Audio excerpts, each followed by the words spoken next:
not the kind of. I've never been the kind of person that can be told what to do. You know, like go and do that. Well, not really.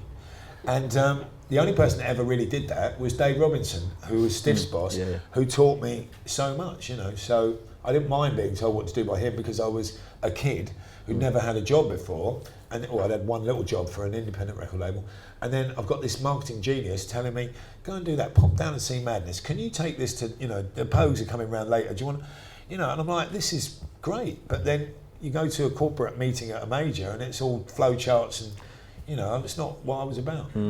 Anyway, that's enough about that. I hope. That's enough. Fucking hell, you're really going to put this on the internet? Yeah. I think I'm in trouble now. Can't we talk about flowers or puppies or something? Puppies and flowers.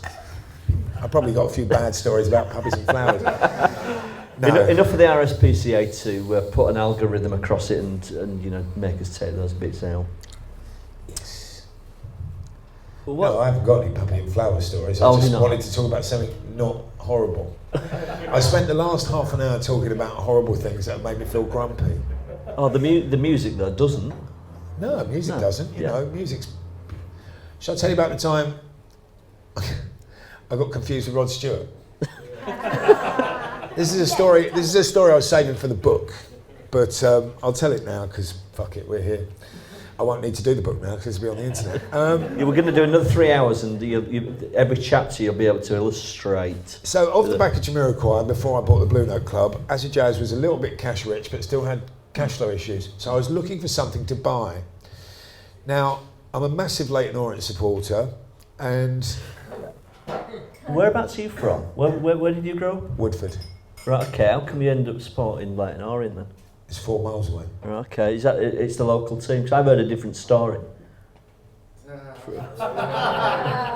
I was talking a few weeks ago Grant Fleming? To our mutual friend Matteo. Oh yeah. I did. Yeah, I changed my team when I was. My dad was a big West Ham fan, and he was an East End bookmaker, and he was friends with Bobby Moore, and all those. Jimmy Greaves' son was in my class when Jimmy played for West Ham, and I had West Ham rammed down my throat. I had a little bit of a dabble as a young man in football.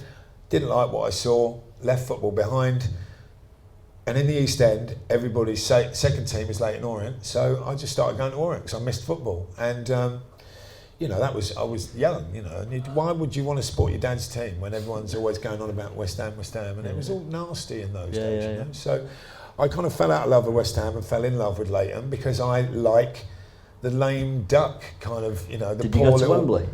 No, I was working in Germany. I listened to it on the internet though and couldn't speak to anyone for 3 hours. Fucking Rotherham, that's only down the road, isn't it? It is, yeah. It's all right. I've been to Wembley. I've been to the Cardiff Millennium. I've been there as well. Who do you support? Leeds. Oh right, okay. Yeah. Sorry.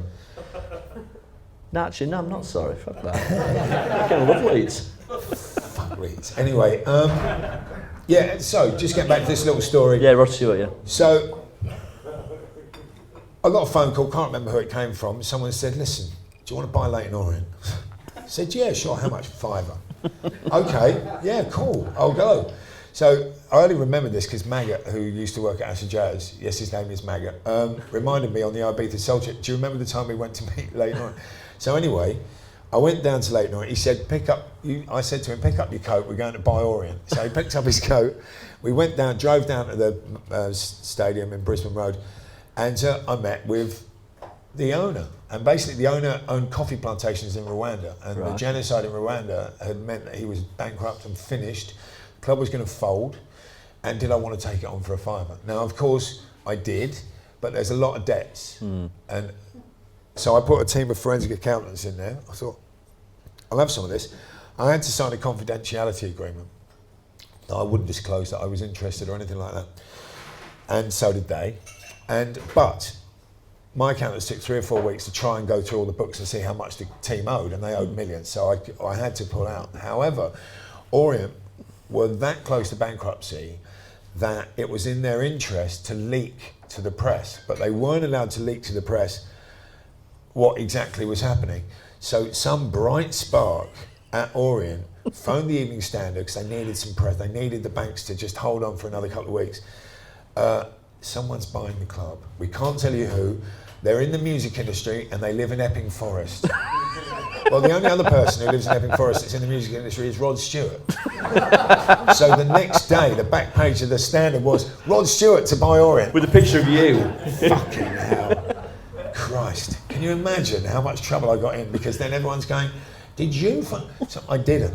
I met Rod Stewart a few years later in the Hollywood recording studio and recounted that story, and he wasn't very happy because he doesn't support Leyton Orient. He supports Brentford or something like that. Yeah, Scotland. Yeah, this is about Scotland, doesn't he? Yeah. Is it Celtic? Why? Well, because he's from Brentford, and that's obviously who you support if you are Scottish, though. So. Yeah, of course, yeah. Yeah, fantastic. So that's another story ticked off. What was, when you were growing up, what was that like? What was it like being a kid in the East End? Have you been to Woodford? No. It's not really the East End. Ah. It's just outside the East End. It's a kind of a nice, it's called Woodford Green for a reason. It's a very big green and it's quite rural for an East London suburb. So it's very nice. My dad was from Bethnal Green. Our betting shop was in East Ham, and one in Bethnal Green and one in Hackney. And I just grew up, you know, obviously if you are from the East End, especially from the war to the 60s, all you ever wanted to do was get out. So that's why, one of the reasons most of the people in the East End moved to Essex, because it was such a state after the war that the generation that lived through it could think of nothing better than to go into the leafy suburbs of, I live in Harlow now, which isn't necessarily a leafy suburb either. But yeah, so I had a nice childhood growing up there. You know, I enjoyed it, just on the edge of the East End. A lot of mods, big mod area. Went to school with Secret Affair, well, one of them. What was your in for music? What was it that pulled you into a love of music? What, the business? No, just music. You know, it's what The Saints, basically. Yeah, the Saints. I'll never forget, I had chicken pox at the age of 15. That's quite late with chicken pox, so I was off school for quite a long time. And my mother's friend worked at EMI Records, and she bought, here's a box of records, and it was all Queen, Elton John, all this stuff. And I'm listening to it, as any 14-year-old boy would do. I think I was probably 14. And in amongst all this kind of rubbish pop stuff was this one 7-inch single on Harvest Records called I'm Stranded by this Australian punk band called The Saints. I played it. Fucking hell, that's a bit tasty. Played it again, and thought, What was it about that particular thing? Have you heard the record? Yeah. It's a stunning oral explosion. And if you've never heard anything like that before, which I hadn't, you didn't really hear it on the radio, and I don't even think, you might have heard it on John Peel, but I certainly wasn't listening to John Peel as a 14-year-old. It just blew me away. And I actually got a Saturday job, saved up my money, and went to Australia to see the Saints 3 years later. So that's how much I liked the band, yeah. And followed them on an 8-day tour of Sydney. And so you were like 40, 50, you were 17 and you saved up... I was probably 18 by the time I'd gone. So you saved up your pocket money to go... Yeah, unfortunately for me, the bass player that I really liked had left the band by then and been replaced by Algie Ward from The Damned. Yeah. Anyway, it's another story. What? So, come on, you've got to tell it. So you saved up your money... No, sorry, because that's the best teenage story I think I've ever... So you listen to a record, it blows your mind, you save up for 3-4 years and go to Australia. Did you go by yourself? Yeah. How much was the ticket to Australia? Yeah. About 370 quid on Garuda. Wow. Garuda was the Indonesian airline at the time, which was pretty bad. Yeah, I'm going to say, was it a shed? It's a lot of money though, 370 quid at the time. My wages for my holiday job was £32 a week, so in a factory in Waltham Abbey.